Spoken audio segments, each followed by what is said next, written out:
Today at the Cabana, I sat down with Ellen Ballon.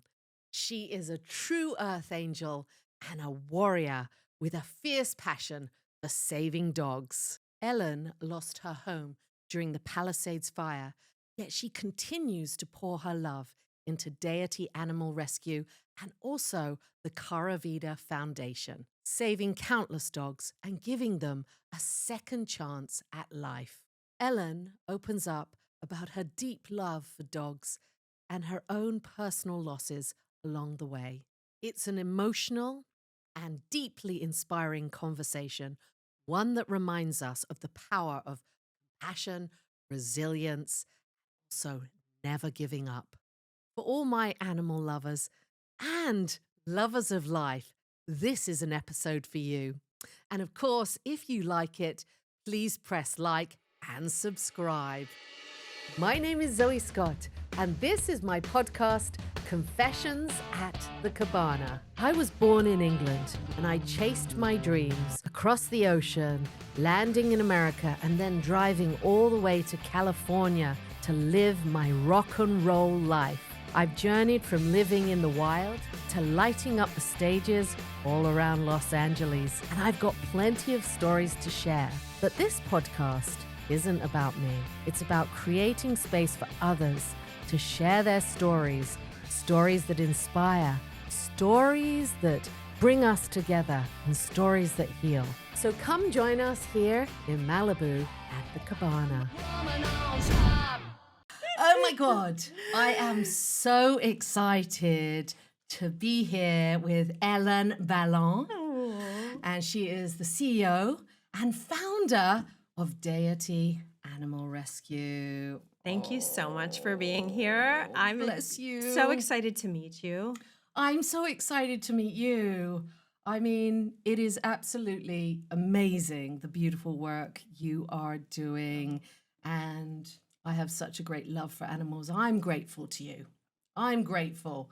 Well, I'm grateful to you for taking in these beautiful beasts laying around here on the floor that are just living the best life out here. It's incredible. So tell us, where did this absolutely epic, beautiful walk of passion start? You know, I think it started when I was 5 years old, and it came from my mother, who, when we were on vacation in South Carolina, I was 5, my brother was 17 months younger, and we're in the back seat of a car, pouring down rain, and we were lost. And on the side of the road, my mother saw a puppy.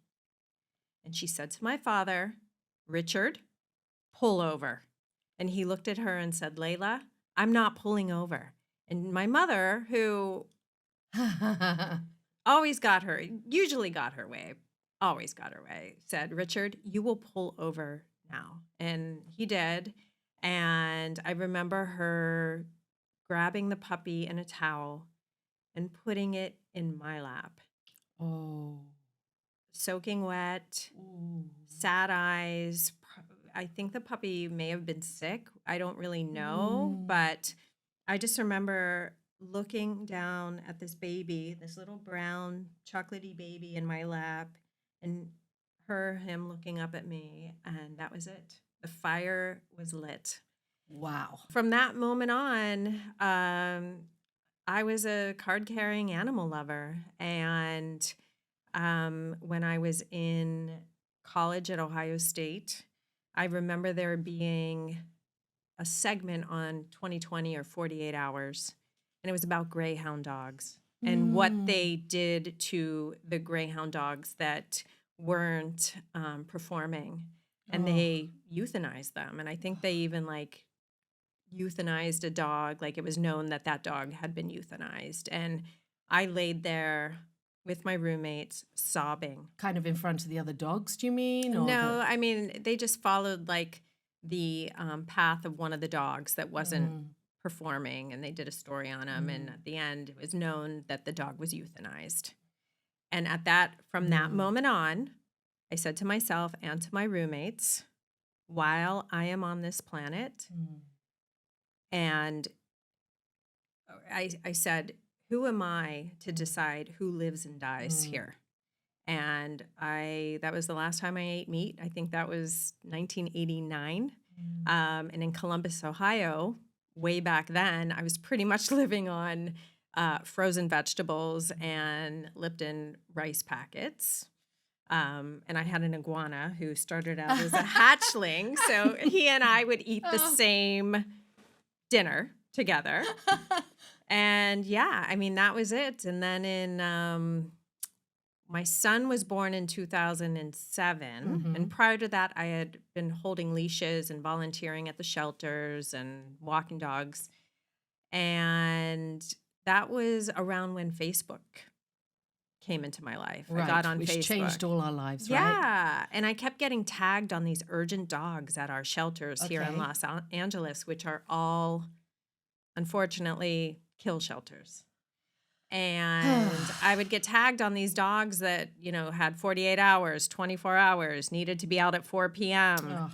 And I would get in the car and started to work with the networkers and the volunteers out there. I knew the personalities of the dogs, and I knew whether I could make something happen for that dog. Wow. So I started a GoFundMe at the time, and I called it my Shelter Pet Lifeline Fund. Oh. And I would fundraise per individual dog, enough money to get the dog out of the shelter, vet it at my vet, board it with my vet, who at the time was so wonderful to me and would let me do that if I didn't have a foster. And so it was just like a little cushion. And eventually I would get the dog adopted. And usually they were large breed dogs from the Baldwin Park shelter. That's who I was working with at the time. So a lot of pit bulls and shepherds and huskies. That was my jam. And then in 2017, my beautiful business partner, Lindsay, slid into my DMs. I love the way you call her your business wife? My work wife. Your work wife, She is my work wife. It's a wonderful story. Yes. She slid into my DMs and she said, I love what you're doing. How can I help? And I said, well, at the time, my father was dying of lung cancer, and I was back and forth from Pittsburgh for weeks at a time. I had to go. I'm like, I need help. I need you to run dogs around for me, pull dogs, and she stepped right up. And after my dad passed and she had a little health challenge of her own, she came back to me and she said, you know what? This is it. I want to come on full time. Let's blow this up and let's change lives. Let's save lives. Yeah. And after that, Woman power. Yeah. And then the Woolsey fire hit. Right. And Deity Animal Rescue had our home base in donated space in Beverly Hills at the time. And we had just like kind of an open studio with lots of room for donations. So I said to her, how would you feel if we became a donation drop-off place for animals, for supplies and food and all of that? And beautiful. Yeah, and that kind of put us on the map.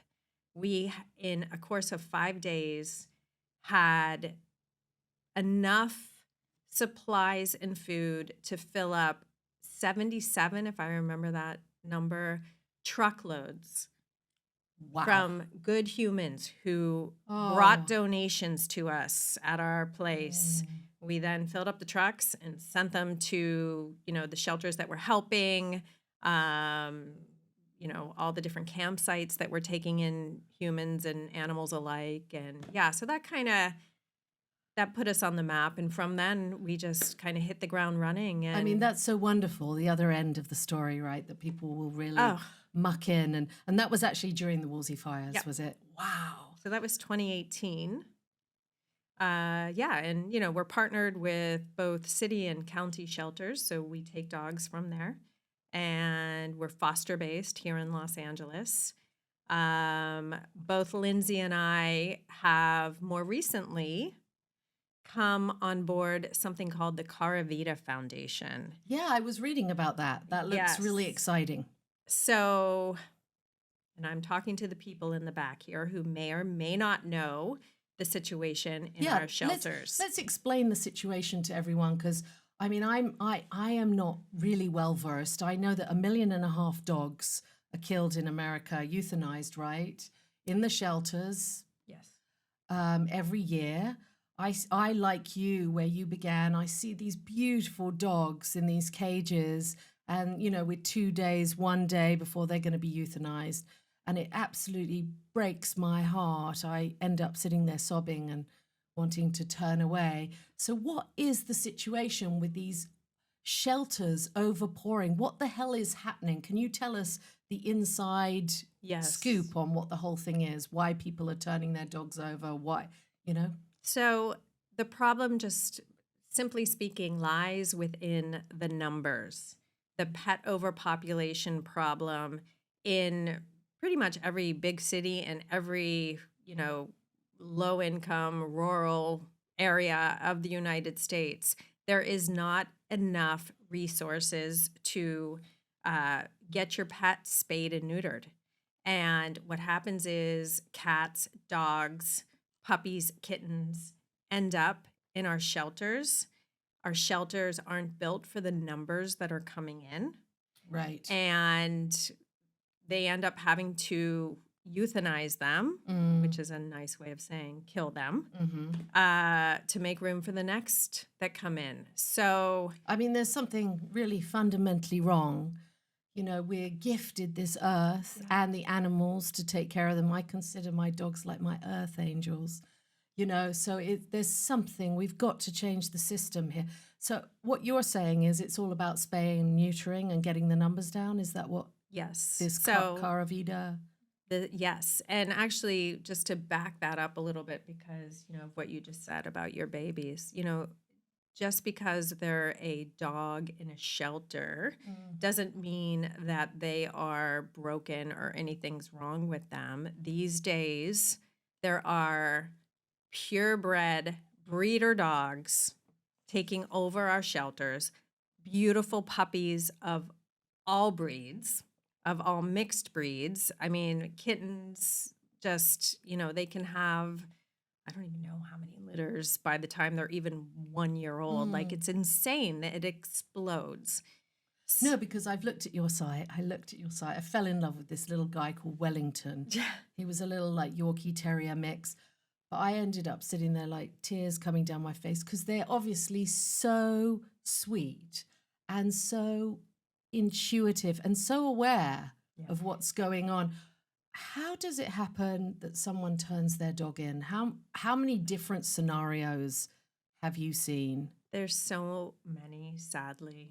I have seen parents roll up with their kids, their children, who are holding on to their dog for dear life, and they are told to let the dog go and give it to the officer. And you can't be angry at these people, because they're struggling just to put food on the table to feed their human babies. So unfortunately, if they don't have the money to feed, let alone pay for an expensive, historically, surgery to have them spayed or neutered, they're going to have to relinquish the dog. So we see a lot of that. Oftentimes, So just poverty. yeah, it's just, who are you going to choose? And unfortunately, no matter how much they may or may not love their animal, it's probably going to be the dog or cat that they let go of. Oftentimes animals go stray. They get out of their property, and they get And they're not microchipped or...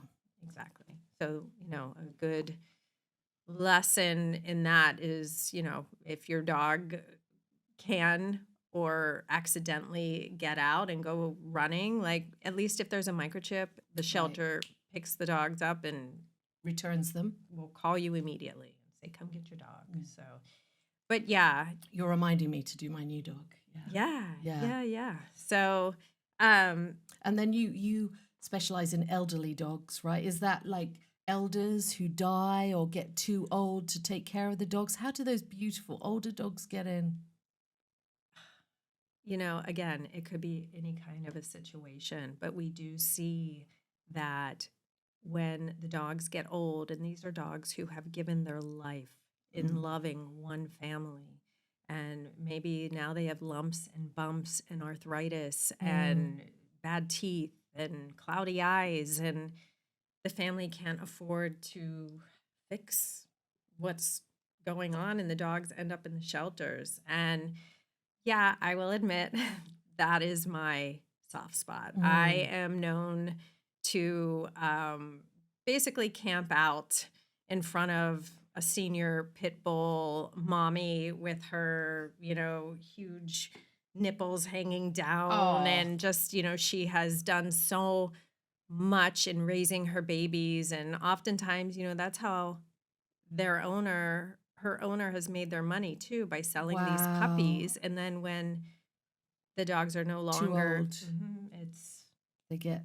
yeah, so that's a different scenario. I But mean, there's something wrong in our human nature, isn't there? That there's something wrong. It's like deep somewhere. This level of betrayal, in a way, there's some deep healing to be done, that we come into balance with the animals, that we share this planet with them, isn't there? And yes, I don't know. It's hard to judge. I don't want to judge because exactly. you don't know what people are going through. What about a fund for? So, is there a part of Deity where if a family is struggling to feed their dog or get veterinary care, they can come to Deity? Yes, actually, we during the pandemic Mm. started the Deity Pet Pantry Mm-hmm. and did just that. We would take in donations of food from different, big brands would give us food. People would drop off gently used dog beds and collars and leashes and dog Mm. bowls, and we would then be able to disperse it around Los Angeles city and county, different Mm. locations. We do help on occasion some pets of the unhoused community. Right. Um, there The homeless are, community. Yeah. yeah, Yeah. we definitely have like a couple of dogs that we have taken under our wing, and we'll do the vetting, do the Mm. spaying and neutering, doing the Mm. vaccines, all of that stuff. I mean, like on a week to week basis, day to day basis, what does your life look as a woman who has such a big heart Oh.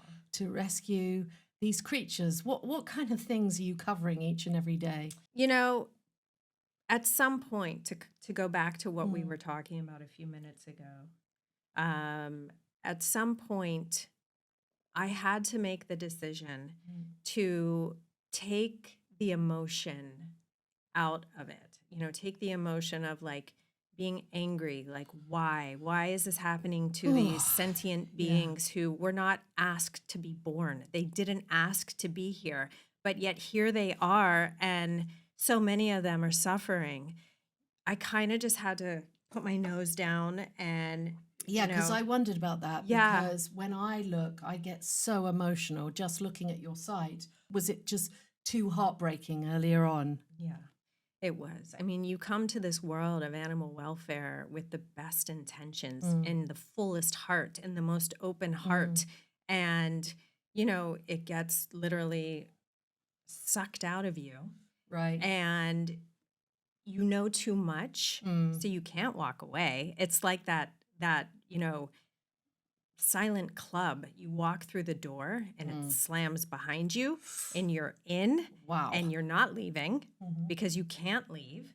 Because if you leave, then there's so many lives that won't be saved. Mm. And you've got to figure it out. You've got to figure out, okay, how am I going to be able to get through this day? Go to the shelter, because going to the shelter sucks. Yeah, You're I imagine. looking in the eyes of animals that just based on, their behavior or their illnesses, that they probably won't be making it out of the shelter And they're all unless, looking at you with such yes, intensity. Like, because yes. they're so highly intelligent dogs, aren't they? Oh, and you can see the desperation in Yes. their faces and their hearts and their They speak to you. yeah. They speak to you. Have you had moments where you broke down in the shelter? Yes. My moment was actually last year. Mm, I had gone to the shelter mm, to pick up a dog that we had committed to. Her name was Juniper, and she is the most perfect red husky I have ever known. And she was on her last day at the Lancaster shelter. mm. And so I drove there to pull her. And I always walk the kennels before I get out of there, just to see who's there, who Mm. else can I take, who's Mm. going to fit in the car, that type of thing. Who do I Wow. have a foster or an adopter for? Wow. Because we kind of know who these people are. So I can text them from the kennel and say, hey, got room? Like, so that's kind of how we do it. Mm. So I was walking down the aisle and I see one of the kennel attendants in a kennel putting a rope lead around the neck of a dog. And I cannot tell you what it was that made me know where that dog was going, but he was Oh. there to walk her back to the room in the back Mm. where they euthanized the dogs. And it was a chill that Mm. ran down my spine. And when I tell you that I literally walked up to him and I said, where are you taking her? And he just looked at me. And I said, are you taking her to the back? And he just looked at me. And I knew nothing about her. I didn't know her behavior. I didn't know if she was human aggressive, Mm. dog aggressive. I didn't care. Mm. I said, I'm taking her. Oh. Now I'm going to cry. Yeah. And I stood there shaking. And it was like all of my years of rescue came to this moment right here. Because in a second, I was like, the hell you are You're right. Yeah. killing this dog. She is getting in my car and coming home with me. Yeah. And she was like a little shepherd mix, very kind of like a back of the pack girl, meaning shy, Right. little shut down, looking at me like with these eyes, like, and I said, come to the front desk with me, bring her, come to the front desk with me. I'll do the paperwork. And he said, no. He said no. He said, no, Did he give you the dog though? no. He put her back in the kennel, shut it, and then he said, I'm coming with you. Walked with me to the front.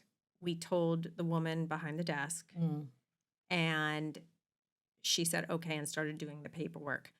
I then pivoted and ran my ass right back to that kennel and literally sat there so nobody could go in there and take this dog until that paperwork was done. Because you were scared they Oh. would take the dog and euthanize Yes, her. because shit happens. You know, like you can't, I just didn't trust. You've seen a lot go on. Seen a lot.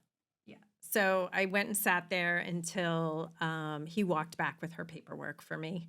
And together he put the rope leash around her neck, and her freedom walk was the most intense moments of my life. Yeah, I can feel it. Yeah. And her freedom ride, which, you know, I was alone, so it was not the easiest to get video of her freedom ride, but I did successfully put the phone up on the dashboard. Yeah. And wouldn't you know it, this shy little girl put her paws next to me and peeked her head through the front seat and nestled in my neck and looked at me in the eyes and said, thank you. And we just sat there. I couldn't even drive. And that one messed me up. Were you crying? Yeah. Yeah. That one really messed me up. And from Is that, there something in the deep within you? It feels so primal, like woman and the wolves, woman and her dogs. Is there something really primal that kicks in for you? maternal. They're Maternal. babies. They're my babies. And the idea that they're going to be put down, their lives are going to be taken just because of circumstances. And Lindsay and I joke because our line for that is not on our watch. Right. Not on our watch. We will lay our bodies down. Like, and that's literally what I had to do that day. I named her Delilah, and she is now in a wonderful home. You know, I had gone online and she had a kennel mate who I didn't get there soon enough for the kennel mate. Yeah. But but that moment kind of changed the game a little bit for me. Yeah, when you say messed you up, what do you mean? You just... Compassion fatigue is something that is a term used in animal welfare, and you know, anybody who's working with humans or animals and seeing the things that you we just see, get burnt out. You get burnt out, and then it's traumatizing. So kind of from that moment on, I felt like I couldn't breathe. You know, like, how am I?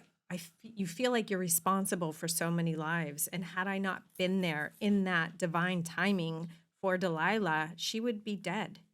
So it like ends up being this like sense of responsibility that is choking a little bit. Because you know, any given day that you don't do your job of showing up, So lives are going to be lost. Yes. I prayed to God about a month ago, to the divine, the universe, to give me some way, because I've been watching these videos of the shelters and it messes me up as well. I get so mad and sad. And I said, please let me win the lotto or give me a way to help with this situation. You know, the Caravita Foundation, which was something that I made a decision after Delilah to pivot more into, which was spaying and neutering and making that more of like a prominent thing that we talk about.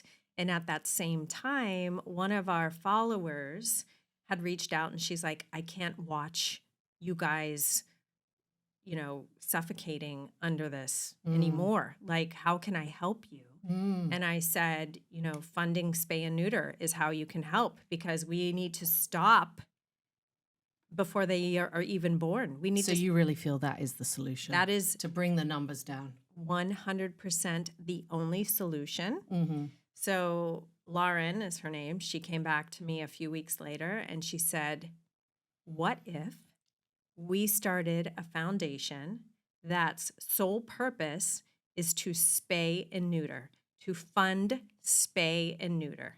Brilliant. And I said, I'm in. And since then, and Lindsay came on board as well, we have been spending a lot of time putting together this foundation that in only a few short months just opened their first brick and mortar spay and neuter clinic, doing high quality, high volume spay and neuter.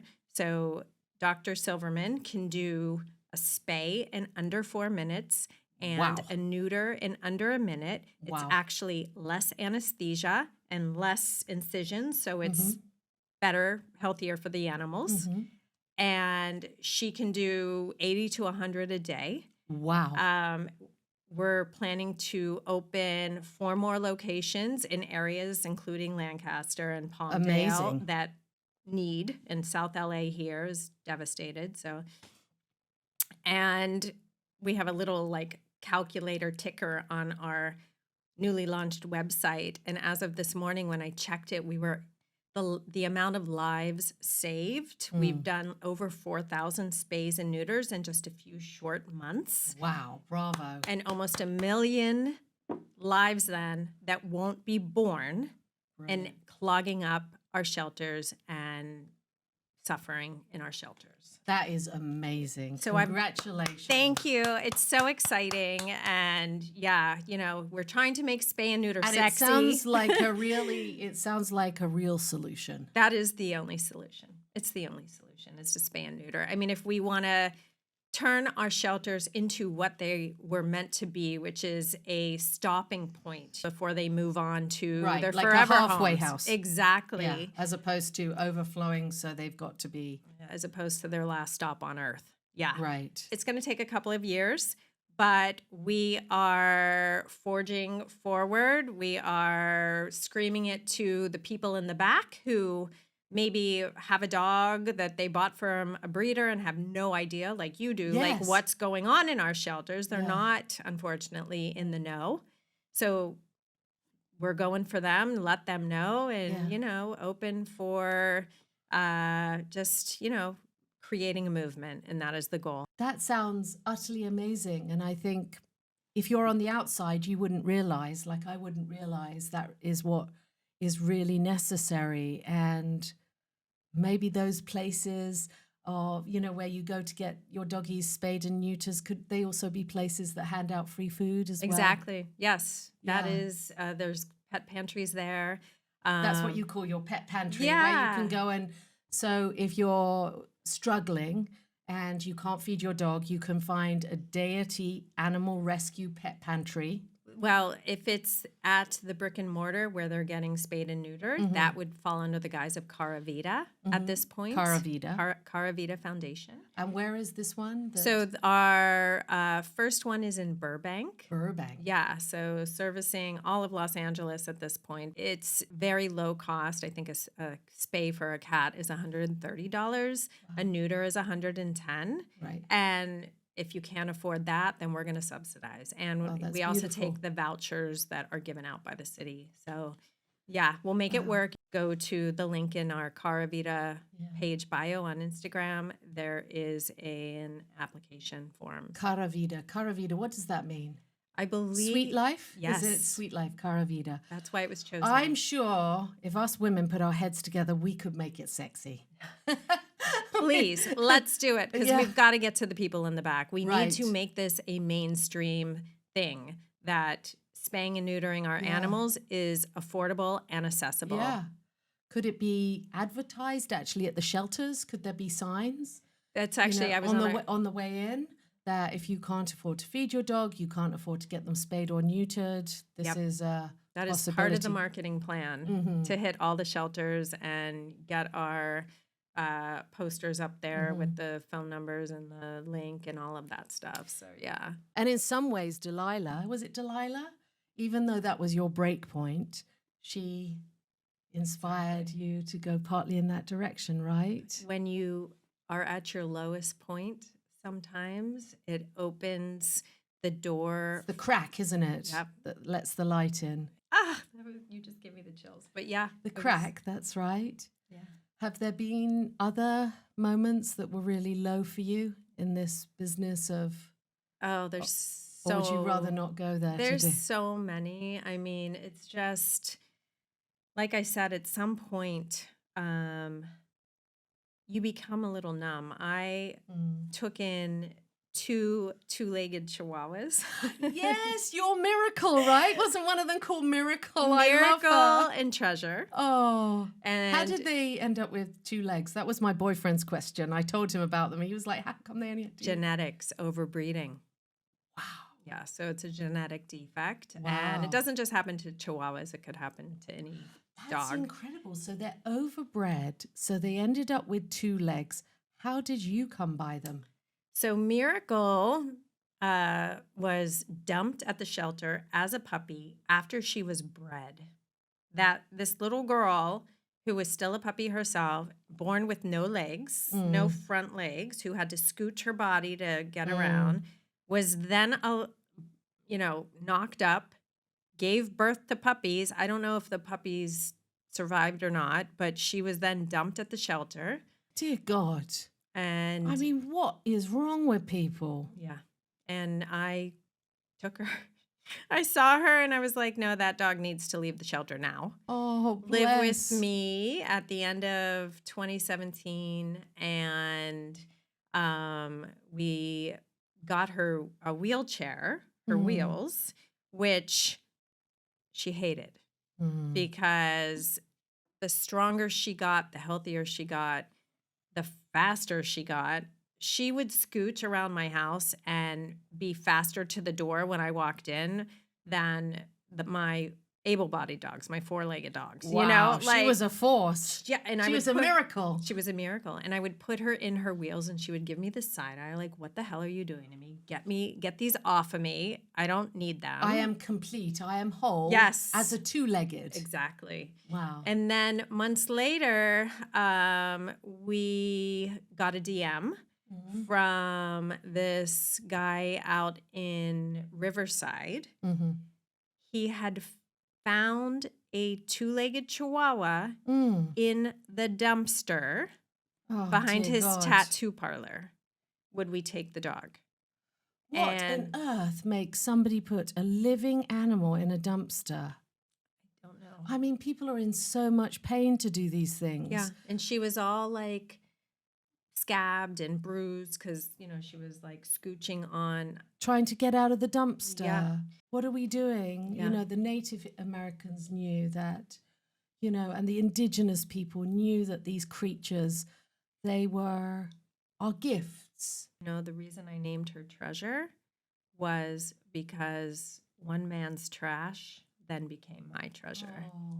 And she came home to Miracle, and initially I was thinking about finding Treasure a home because I don't even know how many dogs, but the two of them recognized that they were the same, and they taught each other things, and there was no way that I was going to separate them. And Miracle, unfortunately, just passed away from lymphoma at the young age for a Chihuahua of 9 years old. But yeah, it's missing my girl. Yeah.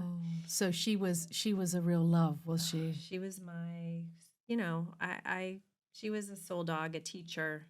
So if we all want to be part of the miracle, how do we reach out to Deity Animal Rescue, Caravita? Yeah, so we are on Instagram at Deity Animal Rescue, and I'm going to spell this out because people switch the letters. It's DEITY Animal Rescue on Instagram, and then Caravita Foundation is CARAVITA Foundation. You can find us there. There's link trees on both to our websites, to our adoptable dogs, to our different missions, as well as if you're needing to get your dog spayed or neutered, on the Caravita page, there is a link to do so, to sign up.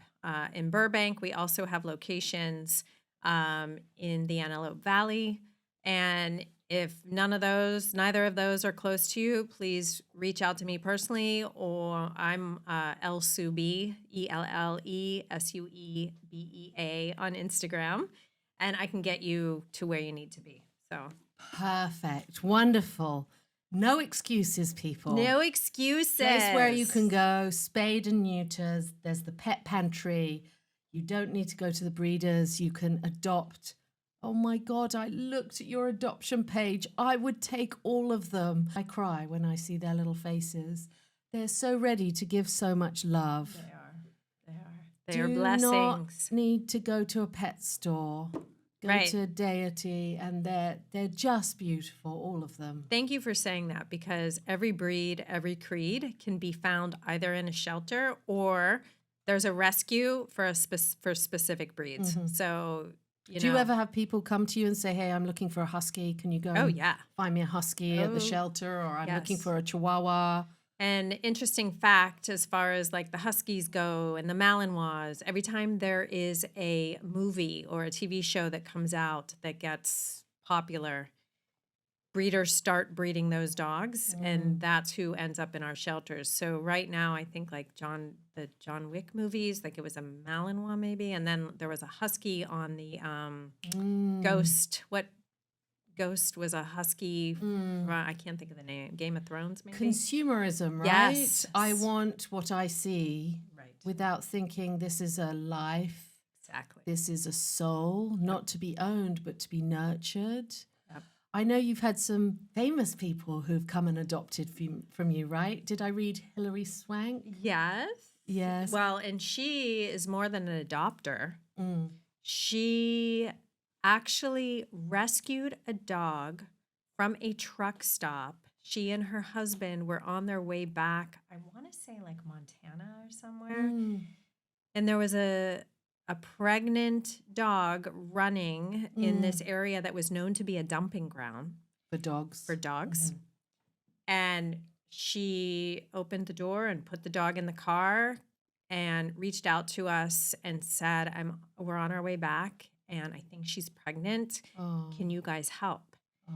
And we met her at our vet where they immediately did an x-ray and saw that she had 5 to 6 puppies in her belly. Wow.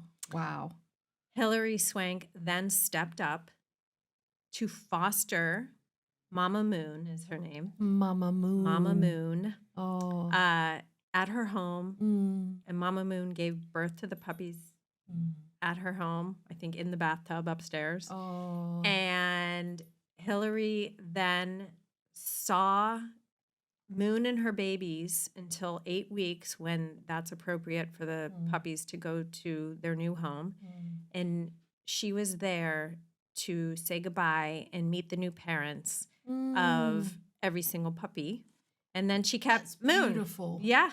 Oh, that is a beautiful story. Yes. And she always Bravo. reaches out, if she needs help with a dog or a friend's dog, or if she sees one of our dogs and someone's interested. Like that is such an example, Hillary, of someone who uses her platform for such good. Yeah. That's wonderful. that is who we need in this world. That's More like of that. Freya Lundberg. She has 3.5 million followers and she's always posting dogs. You guys have got to meet. Yes. That need homes, I would love that. Diana told me about the Palisades fires. Do you want to tell us a little bit about what happened to you and your 6 doggies during the Palisades fires? Yes, and I'm going to breathe heavily through it probably because it's still haunting me. Okay. Yeah. I lived right on Sunset Boulevard. And I was actually supposed to be across town at our vet that morning with Lindsay intaking one of our new dogs. And my son, who was going away to college, his coach reached out and said, I need you to send me this. And I said, okay, I need a few hours to do this. So I said to Lindsay, I can't come this morning. I need to stay here and get this done. That's a stroke of luck. Minutes later, Diana texted me. Our lovely producer. Our lovely producer and my sister in life for the past 18 years. A screenshot of the fire app. And then she called me and she said, this looks really close to you. And just then I realized that the sirens that I had been hearing on Sunset going by, like, because when you live on Sunset, you become kind of immune. You hear them all the time. So lo and behold, I walked outside and coming down off of the canyon was this predatory smoke being fueled by the wind that we were having at that time. Wow. And when I tell you, it was just like curling and dark and like coming fast. Wow. And, I'm Pisces. I'm very just intuitive, whether I want to be or not.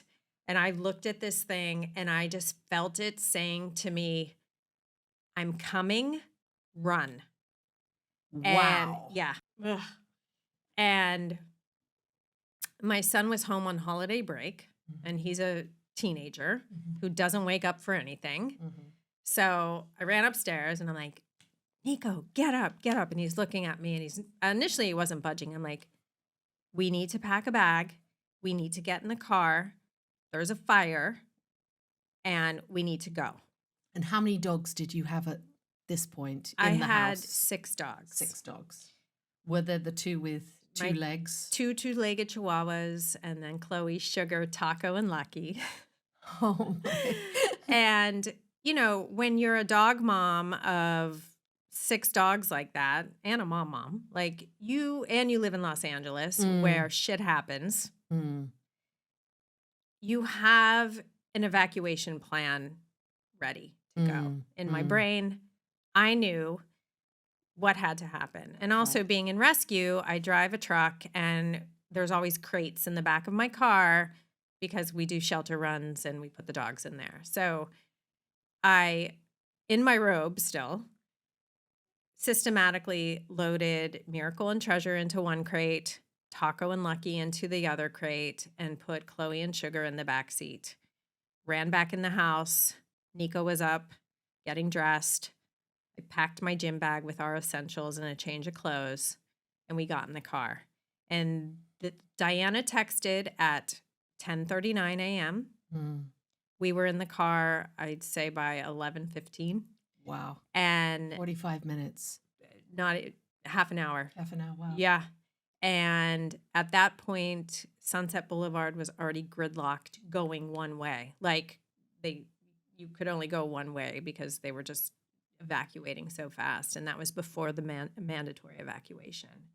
And it took us 45 minutes to get down to Temescal from basically a block away from the high school.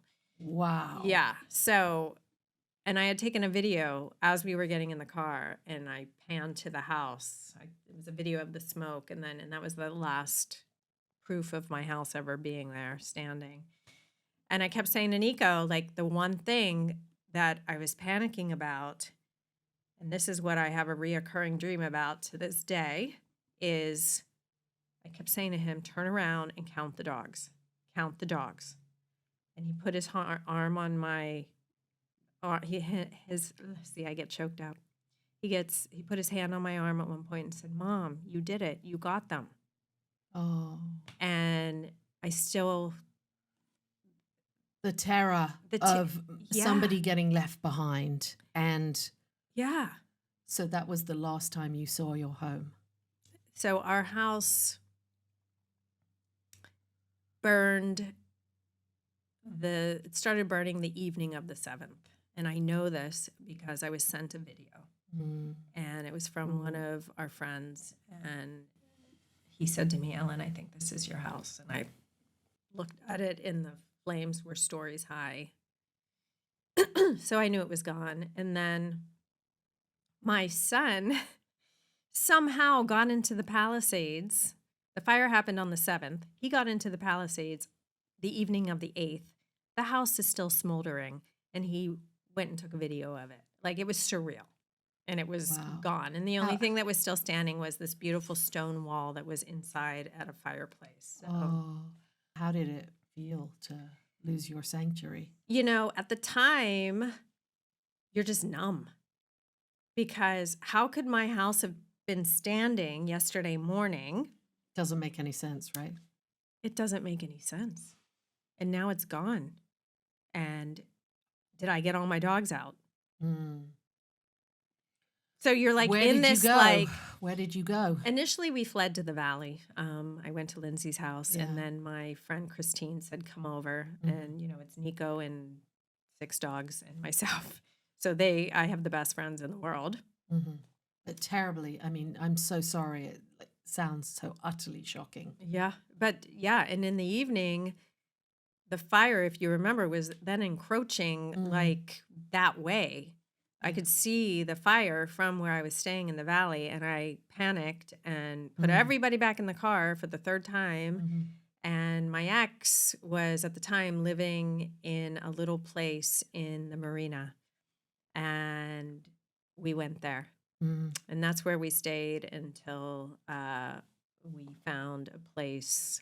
I was able to move in February 1st. I began looking immediately. I just pounded the pavement. And, once again, the universe was looking out for me because, like you said, as a single mom, thank God the credit that I have is good. And, because all the people in the Palisades were going after the same things. Right. Venice, where I am now, Santa Monica, the Valley, we were all going for the same things. And they could have easily given it to anybody else. Right. But they took us in. And Good karma, right? I will be forever grateful to My landlord. Yeah. Wow. Yeah. And also for opening the doors with 6 doggies, right? Because some Yes. landlords won't Yeah. allow the doggies or the pets. Yeah. And to give credit to my landlord on Sunset in the Yes. Palisades, he also owned apartment buildings next door to me, and he owned his own home blocks away, all 3 gone. And within days, he reached out to all of his tenants and gave us our security deposit back and January's rent. Wow, that's a That's good a good human man. That being. is, Yes, that's a good human being. Yes. What's his name? Stuart. We give you a shout out, Stuart, thank you. Yeah, right. Was there anything you lost that you dearly miss, or have you been able to replace everything? You know, it was definitely a lesson in attachment, right? We hold on to so many things for so long and we feel like they're a part of us and they define us. Mhm. It was all gone. And moving forward, as donations were being offered, Mm. I would get anxiety over taking things from people because I'm like, I don't want it. I don't need it. I don't want it. And, you know, these are clothes and Yeah. toiletries. And Yeah. like, my heart's pounding now. Like, it felt weird. Mm. I just let everything go. I didn't. It was like a purification or something. Yeah. It's like a purification. And I didn't want to bring in anything new. I wasn't ready. I needed to sit and mourn what I let go and like let my new normal register as to who I am. Who am I now? Right, without all the Without things. my house in the Palisades that we were renting, and But it was your home. but it yeah. was my home, and it was a home that took in that I rented with my own, you know, credit, and Mhm. as well as the one in Venice. Like, it was like it it took it your home is your home. It cradles you, and my son Yes. is very much And a especially a woman, Mhm. we really do feel like we need a safe space, don't we? Yeah. Yeah, it was our sanctuary, and Nico and I, like, he loved his room, you know, and it was he and Mm. I would every day have, we call it us time, and we would Mm. choose like a room in the house and just hang out and watch a Mm. movie or look at funny things online or just Oh, talk. sounds beautiful. Yeah, and that, you know, we were there from the pandemic on. So Right. that was a very special, precious time for us. Mhm. Our Venice place was kind of the next chapter Right. together for the two of us, which, That's where you are now, is it, Venice? yeah, Have you found somewhere that feels like a heart home? the place that we are in now in Venice definitely feels like a home. It's very minimal, you Mhm. know. We just have the furniture that we need, and actually, your amazing producer Diana was there the day to move me in and unpack me and Oh. drink wine with me and make it real and make it home. So yeah, it's taken a few months. I still walk through the door in Venice thinking like, why am I here? I still My mind still wants to drive down Sunset to the Palisades house. Does that happen sometime? Yeah, Always. you have the instinct to go home and Yeah. then yeah. My home's not there. It's weird. We chose to move to the Palisades because both my ex and I were public school kids, and we were big on that. We wanted Nico, to go to a public Did he school. lose his school as well? Was This that part of the school was gone. You know, and that's another interesting fact. These kids who went through the pandemic, locked at home, then to go back to school, and in my son's case, his senior year, the school burns down, another loss, trauma. And as a mother, you're trying, as you're going through your own thing with the loss, you know, trying to make sure that, you know, he's okay and he has the tools that he needs to get through this. Mm. But I do, you know, feel very blessed because going back to Deity Animal Rescue, 10 years ago, when I first got on Instagram, I manifested a platform in which to save lives. I said, universe, please give me a platform in which to show these animals and their beauty to the world so that I can save them and find them homes. That is so beautiful. That is such a beautiful vision. And I just prayed, and organically it came. In my moment of need, it was my Instagram family, followers, and friends who made a GoFundMe for Nico and the dogs and I.